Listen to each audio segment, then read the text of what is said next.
Maraming tao ang nakakakilala kay Dogecoin bilang isang meme coin o simpleng biro na naging isang malaking cryptocurrency. Ngunit ngayon, may seryosong hakbang ang Dogecoin Foundation upang gawing mainstream na pambayad itong si Doge. Sa bagong inilabas na official Dogecoin Reserve na may 10 million Doge, layunin po nilang gawing mas mabilis at epektibo ang pagbabayad gamit po ang Dogecoin. Kaya, ayan, ano po ang ibig sabihin nito para sa hinaharap ng cryptocurrency? At yan po ang siyang ating pag-uusapan sa video na ito. Pero bago po tayo magpatuloy, ay pakibasa na lamang po ang disclaimer dito sa ibaba ng ating screen. Yan, simulan po natin sa kung ano po ang official Dogecoin Reserve at ano po talaga ang layunin nito. Ayan, nito pong nakalipas na March 24, 2025 ay in-announce po ng Dogecoin Foundation sa pamamagitan po ng kanilang bagong commercialization partner, House of Doge, ang pagtatayo ng official Dogecoin Reserve. Ito po ay isang liquidity pool na may pondo na 10 million Doge o tinatayang nagkakahalaga po yan ng $1.8 million sa kasalukuyang presyo ng market. Ang pangunahing layunin po ng pondong ito ay upang mapabilis ang mga transaction gamit ang Dogecoin. Sa kasalukuyan, isa po sa mga problema ng blockchain payments ay ang matagal na pagproseso ng mga transaction. Dahil dito ay nagkakaroon po ng delay sa mga pagbabayad na hindi ideal para sa pang-araw-araw na paggamit sa mga negosyo. Sa pamamagitan po ng liquidity pool na ito, mas mapapadali at mapapabilis ang bawat transaction. Kaya naman mas magiging user-friendly ito para sa mga merchants at saka customers. Ngayon ay paano po gagawing mas kaakit-akit ang paggamit dito kay Dogecoin? Yan, bukod po sa liquidity pool, sinabi rin ng House of Doge na magpapakilala po sila ng mga reward programs para mahikayat ang mas maraming tao na gumamit ng Dogecoin sa kanilang mga pagbabayad.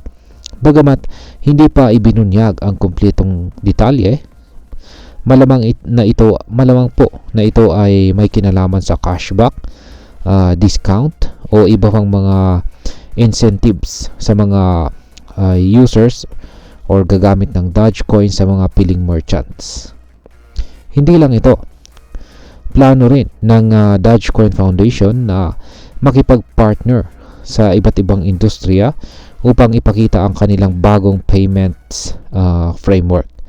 Ayon po kay Ginoong Timothy Stebbing, siya po ang director ng Dogecoin Foundation. Ilan po sa mga target partner ay ang sports team, food and beverage brands at saka mga restaurants.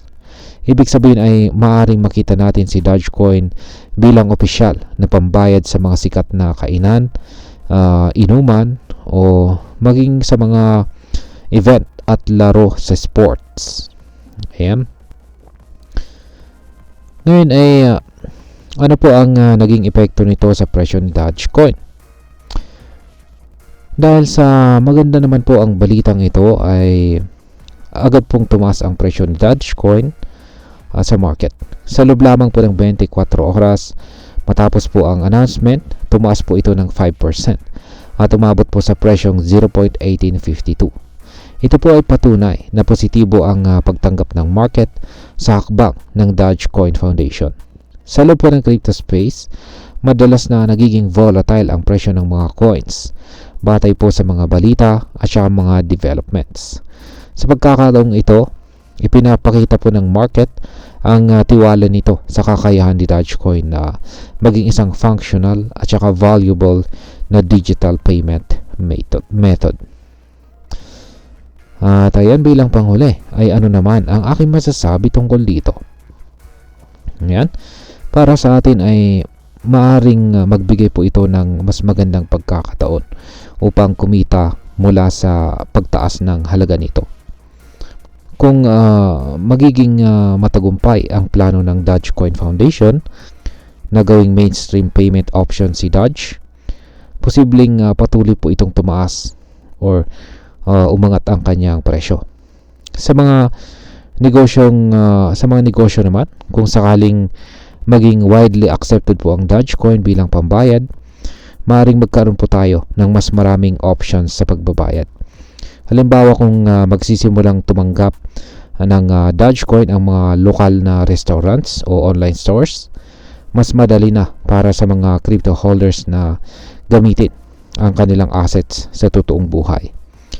Gayunpaman ay mahalaga pong tandaan na ang cryptocurrency ay may kaakibat na risk. Dahil hindi pa rin ito opisyal na kinikilala bilang legal tender, lalo na po dito sa atin, maaari pong magkaroon ng mga regulatory challenges sa paggamit nito bilang pambayad sa negosyo.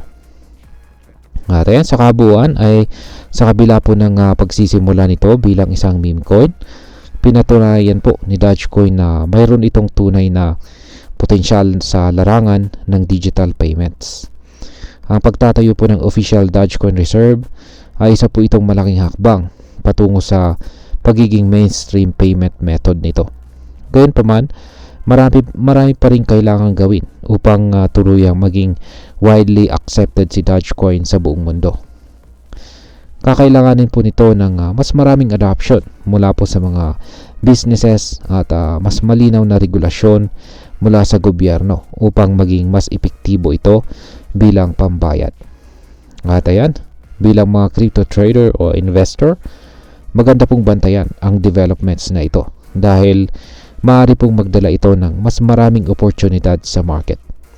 Ngunit gaya po ng lagi kong sinasabi or pinapaalala, lagi po tayo mag-research at huwag po nating kalimutang isaalang-alang ang risk bago po tayo mag-invest o gumamit ng cryptocurrency bilang pambayad. At ayan, hanggang dito na lamang po tayo sa video na ito. Marami pong salamat sa panonood. Ingat po tayo lagi at God bless po sa ating lahat.